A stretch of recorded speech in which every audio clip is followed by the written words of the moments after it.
Nosso próximo convidado aqui para a gente bater um papo, que é o Guilherme Zanin, estrategista aí da Evni.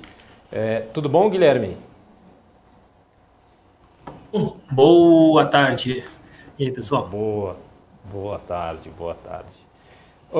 Guilherme, vamos começar. Acho que a gente está na expectativa aí daqui a pouquinho, 3h30, para a divulgação do FED. Não, daqui a 1 minuto. Oi? Menos de 1 minuto, daqui a segundos. 3 horas, né? Eu estou no F5 aqui, ó. Pois é. Então, queria começar por aí. Eu estou no Bloomberg aqui também, esperando. Para essa divulgação, talvez enquanto você comente aí, a gente já tenha os novos dados aí. Acho que assim, primeira coisa que é importante todo mundo entender que a gente está com um aumento esperado de taxa de juros nos Estados Unidos para controlar a inflação mais alta dos últimos 40 anos. Conforme a gente está acompanhando aqui, né, eles têm uma expectativa de um aumento, principalmente porque o Banco Central precisa dar uma desacelerada na economia. O que a gente vê? Uma inflação recorrente por causa de um problema de supply chain, junto com um preço de commodity elevado e um conflito na Ucrânia que acabou aumentando esse problema. Eu acho que entre os pontos mais relevantes, né, que é esperado um aumento de 0,75%, o mercado, não existe um consenso, porque a gente vê que é necessário um aumento de juros, só que a gente já começa a ver vários sinais, os balanços das empresas estão mostrando isso, de desaceleração da economia. Eu acho que, nesse sentido, o principal fator que as pessoas precisam entender é que subiu 0,75. Subiu 0,75, 2,25, 2,5, já. Perfeito. Então, a gente precisa ver a grande questão que o Banco Central precisa comunicar, e eu até brinco que tem um livro do Gustavo Franco, que se chama Leis Secretas da Economia. E nesse livro ele diz que o 90% do trabalho de um presidente de um banco central é a comunicação e 10% é a mudança nos juros. Então, o que a gente vai esperar? Daqui a meia hora vai ter o comunicado dele, a conversa dele. E a gente vai ver os principais feedbacks do que ele está sentindo da economia. Se a economia estiver desacelerando de forma muito agressiva, talvez ele não precise mais subir os juros tão rápido. Provavelmente ele deve ficar com um discurso mais agressivo contra a inflação. Eles estão preocupados com isso, mais preocupados do que se a economia desacelerar ou se o desemprego subir. Deve ser o tom, mas o que o mercado está querendo decidir será que eles vão precisar mais 0,75 na próxima reunião? Será que vem 0,5 de aumento? Guilherme. Será que o mercado para em 3,5? Olha só, aumentos contínuos na faixa-alvo serão apropriados. Eu entendo como 0,75. Então, o que acontece? A gente vai ter que ouvir o discurso dele para entender qual que é o ponto. Né? Eu acho que o trabalho de uma autoridade monetária, principalmente, é garantir a estabilidade do poder de compra e é ter um discurso mais hawkish ou mais conservador, e depois, se ele precisar, ele muda a sua trajetória. Pelo que a gente está vendo aqui, os primeiros comentários que eu vejo, aqui, ó, Fed, principalmente, né, preocupado com a propagação da inflação e que não está preocupado com o desemprego. Então, olha só, a gente está com um desemprego nos Estados Unidos de 3,6%. Estrutural, a desejável, seria em 4%. Então, se subir um pouco, ainda não é tão ruim. Então, eu acho que a autoridade monetária vai ficar com esse discurso mais forte com relação à questão inflacionária. Só que se a economia desacelerar muito rápido, e é isso que a gente começa a ver na taxa de juros, o mercado está esperando que a economia americana vai desacelerar muito rápido, talvez a autoridade monetária logo ali já tenha que diminuir os juros. E o que a gente está vendo na curva de juros americana, isso é muito legal, eu fiz um relatório recentemente mostrando isso, que ela fez o que a gente chama de uma operação chamada operação borboleta. O que ela é? no meio da curva de juros, ela inclinou para baixo, aonde diz que já para o meio período já é esperado um corte de juros, porque provavelmente a gente está vendo uma desaceleração rápida da economia. É borboleta. Porque ela fica paralelo 4 reuniões? Ela não cria um bico, não, ela fica de lado, né? Uma janela de 10 anos. Ah, tá, aí tudo bem. Mas eu tô pegando... Era uma janela, estrutura termo da taxa de juros americana. Mas a questão é que essa é uma figura, Cabral sabe bem pelas opções, né? Mas também tem na taxa de juros, que para a taxa de juros ela é recessiva, que mostra que o mercado já está começando a esperar ainda mais uma recessão econômica. E então talvez a gente veja esse 0,75 como um último aumento, ou venha um aumento de 0,5 e vá lá depois a 13,5, depois 0,25, mas é que a gente não tenha aumentos consecutivos de mesma magnitude. Desculpa.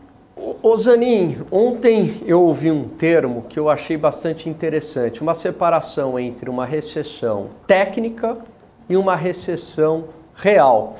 Está se falando numa recessão nos Estados Unidos, mas com 3,6% de desemprego, parece que é o fim do mundo, só que o desemprego é muito baixo, né? Será que, eu fico pensando o seguinte, será que não dá para ter uma política de juros mais agressiva para combater a inflação, mesmo que isso leve a uma recessão técnica, mas não numa recessão real, dado que o desemprego ainda está muito baixo? O que você acha dessa visão? Eu concordo, sim, Gani. Vamos lá, primeiro, recessão técnica. E é importante a gente destacar que amanhã vai ter os dados de PIB. Do PIB, perfeito. E a gente já veio com 1,6% de queda no último trimestre, com mais 1% de queda, tecnicamente, é recessão. 2 trimestres negativos são considerados recessão. Como tu falou, recessão técnica porque talvez isso aí seja puramente um efeito de curto prazo, onde a gente teve uma recuperação em V, uma recuperação muito rápida, acelerou muito rápido o mercado, a gente ainda estava com nível estimulativo, de repente a gente tem uma contração rápida no mercado para desacelerar a economia, inclusive é um dos objetivos do Banco Central, mas depois a gente fica com uma estrutura mais estável. Eu acho que é interessante a gente lembrar que em 2019, 2018, antes da pandemia, qual que era o cenário base do mercado? Onde que o mercado americano estava? Ele estava em pensar em recessão sem inflação. Não sei se vocês se lembram, mas a gente não tinha inflação no mundo, mas a gente estava com recessão, falta de crescimento. Eu acho que o que preocupa agora é a mesma coisa, só que com inflação. A gente está vendo China vendo uma inflação bem baixa e precisando acelerar e colocando crédito. Brasil com uma inflação elevada, mas que vários componentes já começam a mostrar uma desaceleração. Estados Unidos já se esperava que houvesse desaceleração de inflação. E o que a gente está vendo no balanço é que muitas empresas estão dando descontos. Coca-Cola, McDonald's, Walmart, eles têm essa dinâmica de ser mais deflacionária, desculpa. E aí, nesse sentido, a inflação deveria cair, mas eu acho que o cenário básico que a gente vê para os próximos anos e que a gente vai ficar discutindo, e que o Banco Central americano já está olhando, será que a gente não vai ter uma estagnação econômica, talvez não recessão, mas uma estagnação econômica com uma inflação elevada, talvez não nos níveis de hoje, a inflação vai desacelerar, mas ela pode ficar ali, persistente, em 2%, 3%, 4%, e a economia estagnada. E aí, nesse sentido, o desemprego que tu falou, que hoje está em 3,6%, ele pode voltar a 4%, eu acho que a autoridade monetária já aceitou que ele vai voltar, inclusive isso já está nas projeções que eu estou vendo aqui do FED, que vai aumentar o desemprego, sim, mas ainda assim, 4% é um juro estrutural bem baixo. A gente tem aqui ainda o comitê dizendo aí que continuará reduzindo suas participações em títulos do Tesouro e dívida de agências e títulos lastreados aí em hipotecas, né, conforme descrito aí nos planos para redução do balanço do FED que foram emitidos em maio. E outro ponto aí que foi a decisão de elevar a taxa aí de juros em 0,75 aí foi unânime aí no comitê, né, Cabral, Gani? Verdade. Não, deixa eu já aproveitar e emendar uma pergunta para o Zanin, porque o Zanin tocou aí num ponto importante da venda de ativos, né, pelo Fed. Ô Zanin, você que acompanha isso mais de perto, o Fed está conseguindo fazer essa venda de ativos na taxa ou no preço que ele gostaria?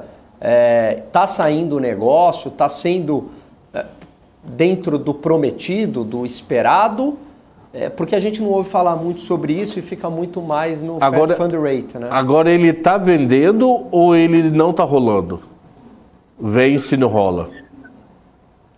Não, ele está vendendo. Tá? Eu acho que uma grande discussão que tem no mercado e que a gente está vendo é: será que não, o Fed não está segurando a taxa de juros? Né? Porque ele tem muitos títulos de duração média, né? A próxima ali de 10 anos, 15 anos. É muito mortgage. E aí o que a gente está vendo é exatamente, que nem eu falei, essa inflexão da curva de juros no meio. Se ele está vendendo títulos, alguém tem que comprar. Está sugando o dinheiro do mercado. E aí a gente já começa a ver essa inclinação que talvez ele esteja pesando muito a mão. E não esteja. O mercado, nesse sentido, está migrando sim para a renda fixa. A gente vê volumes cada vez indo mais para títulos do governo americano. A gente está vendo uma migração de capital indo para os Estados Unidos muito grande, com aumento de juros. Isso está sendo interessante. Capital europeu, não à toa que eles precisaram aumentar os juros, porque se não tivesse isso, mais recursos iriam migrar ainda da Europa.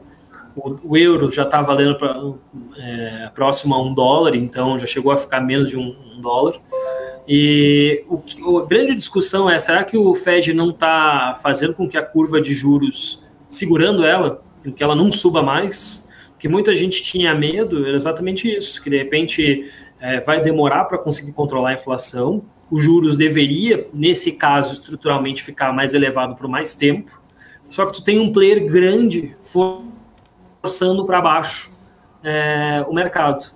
Então, assim, a gente não vê problemas nessa movimentação. Ele está conseguindo se desfazer o balanço de forma que ele quer. Pelo menos o dado do último relatório do Goldman Sachs que eu li faz uma semana, não houve problemas para fazer essa redução do balanço. Só que o que o pessoal está discutindo é exatamente essa curva de juros, se ela não deveria estar mais alta estruturalmente, e se o Banco Central americano não está colocando ela para baixo de uma forma artificial, né? Eu não sei se foi maio ou junho que a redução foi só vencimento. Ele só deixou vencer. Aí quando viu, bateu 30 bi e acabou. Pode ser. Mas julho eu vi que tinha feito uma venda que era mais agressiva, que era esse relatório do Goldman Sachs. Que não era vencimento, ele estava indo para o mercado vender, fechou. Pode ser. Um outro dado aqui que tem também, né? Oi, desculpa, Guilherme, pode continuar. Não, assim, eu acho que a grande discussão nesse sentido é que, ok, a redução do balanço é algo necessário para reduzir a alavancagem, mas o principal é com relação a realmente a curva de juros e a inflação, se ela vai persistir por mais tempo ou não, né?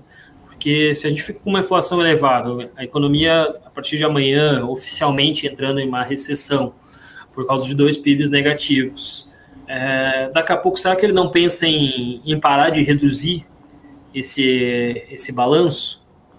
Porque a economia está desacelerando muito. Eu acho que o que a gente vai sentir daqui a 17 minutos é isso, qual que é o discurso dele.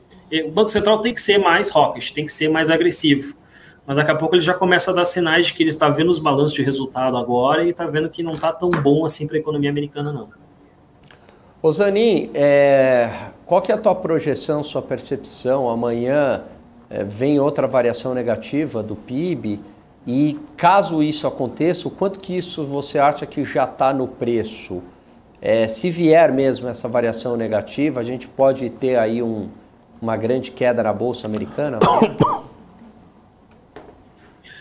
Assim, o mercado já precifica, a gente já tem vários casos com a projeção, praticamente unânime isso, todos os resultados que a gente vê são negativos. Os próprios balanços, quando a gente tira commodities, na verdade os balanços já estão em desaceleração franca. Tá? A gente vê as empresas ali, algumas, por exemplo, Coca-Cola, Mondelez, conseguindo passar preços, mas diminuindo margens, mesmo com aumento de preço. Elas estão precisando fazer promoções, e eu acho que aí tem uma dinâmica americana que é bem diferente do Brasil, né? O Brasil aumenta o preço e depois ele estagna, ele não cai. Nos Estados Unidos é muito raro aumentar preço. E quando aumenta o preço, já vem o pessoal fazendo uma promoção. O que mostra como a economia é desinflacionária, além de ter bastante tecnologia. Então, eu acho que, nesse sentido, a forma dinâmica econômica tende a fazer o mercado a competir mais, a fazer os preços baixarem, por isso que eu acredito que a inflação vai desacelerar. E aí, nesse sentido, por mais que a economia desacelera, o PIB venha a desacelerar, as empresas já começam a se adaptar para um trimestre um pouco melhor. Tem que lembrar que o segundo trimestre é sempre ruim, tá? Sazonalmente é o momento que a gente vê menos demanda, menos crescimento, menos oportunidade no mercado.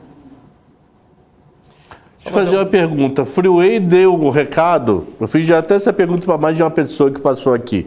Freeway deu recado essa semana que o gato que estava no telhado subiu o irmão, o primo e o vizinho. Tem um grupinho de gato lá no telhado, em cima da Freeway. Falou, ó, não consigo vender roupa e não consigo vender eletrônico. Tá complicado. Quantos freeways nós podemos ainda ter nesse resultado de segundo tri que pode assustar o mercado? Vocês acreditam em várias? O que o mundo está falando aí? Então, a gente hoje para amanhã ainda tem resultado grande das Big Techs Apple e Amazon. Acho que a Amazon é uma proxy interessante, apesar de Walmart ter saído um guidance, nem saiu o resultado, saiu o guidance que eles vão diminuir a expectativa. Mas eu acho que tanto a Amazon como a Walmart, o mercado já precificou uma expectativa negativa, mas é bom a gente entender como é que está o consumo e como é que está a demanda. O que a gente vê, que nem tu falou, né? O gato subiu no telhado no sentido de o quê? De a demanda por eletrônicos já reduziu totalmente com relação a serviços. E aí, nesse exemplo, a Coca-Cola, ela tem boa parte das vendas dela são, por exemplo, para restaurantes. E ela veio com vendas acima do esperado. Isso quer dizer o quê? Os restaurantes, apesar de diversos terem fechado, apesar de diversas empresas terem reduzido a sua demanda, a gente vê que esse setor, na verdade, pelo consumo de Coca-Cola, está pujante e está mais forte até do que a empresa esperava. Então, eu acho que essa mudança de produtos para serviços está sendo a chave do momento. E tem um outro que eu até postei outro dia nas minhas redes sociais, que foi bem legal, que foi perguntado para os CEOs qual que é o objetivo deles, o que eles esperam para as empresas nos próximos meses. E a gente teve uma mudança tectônica de CAPEX, ou investimentos, para reforçar balanço. Então, hoje a gente está vendo as empresas buscarem reforçar balanço, seja, por exemplo, através de demissão de pessoas, seja através de redução de custos, mas o principal objetivo agora das companhias não é investir, e sim melhorar a eficiência. Eu até brinco, né? Faço uma alusão a bebidas. É hora de menos espuma e mais conteúdo. É hora das empresas apresentarem resultado e terem menos discurso. E aí, nesse sentido, as vendas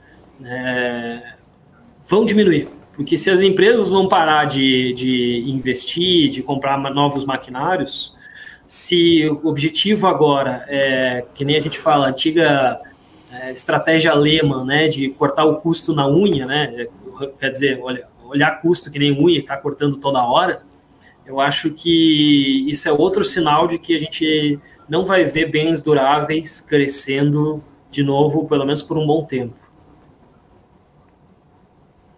Inclusive, hoje foi dia de balanços importantes, né? Entre eles aí Coca-Cola, Microsoft, Google, Visa, também Mondelez, né? De chocolates, McDonald's, todos esses saindo hoje, né, Guilherme? Isso, acho que um grande destaque, outro, que é uma proxy legal de economia, é o Google. onde a receita anual cresceu 13%, mas tinha crescido 64%, então houve uma redução quando a gente olha trimestre a trimestre. E aí isso é importante porque mostra o quê? As empresas estão reduzindo os seus gastos em marketing. Isso é técnico e, de novo, isso é reforçar balanço, e isso também significa menos venda, né? Então, menos gasto, menos venda, um reforço de balanço.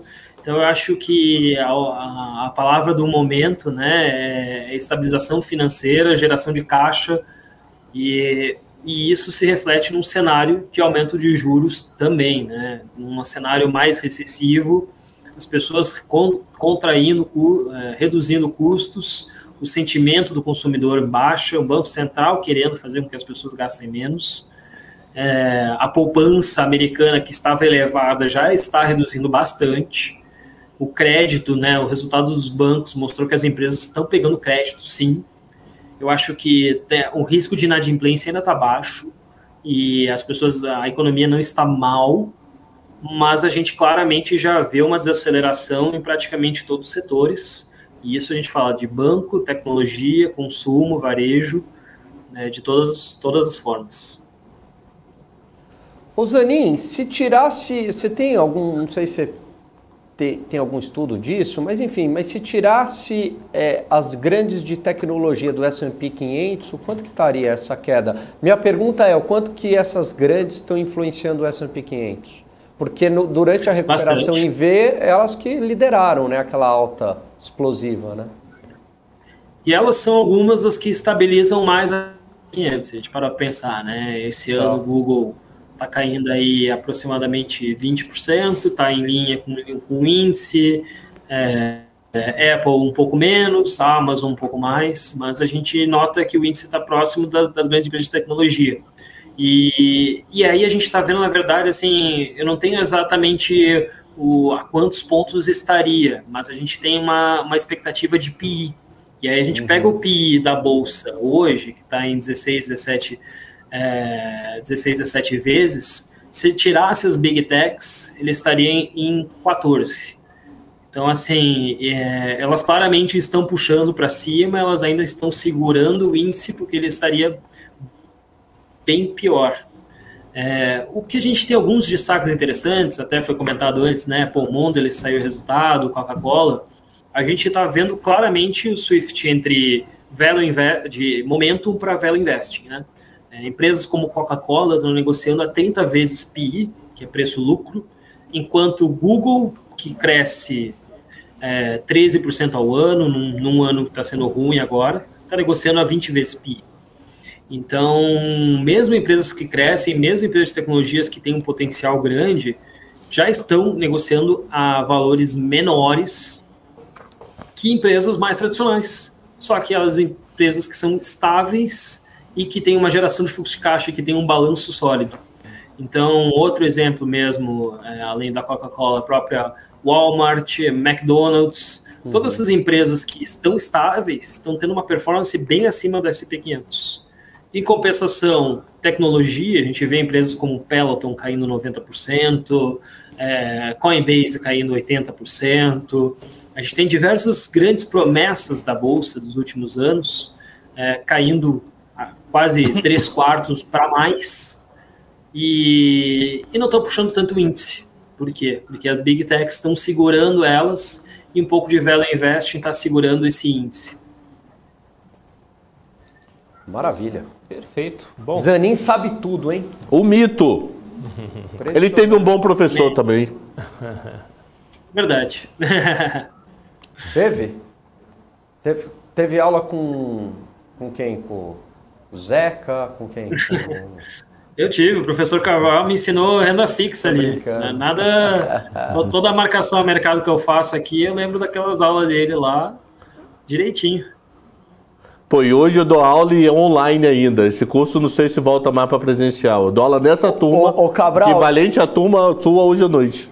Ô Zanin, eu tô numa campanha aí, Cabral, você que é um professor raiz também, de, pelo amor de Deus, volte os cursos presenciais.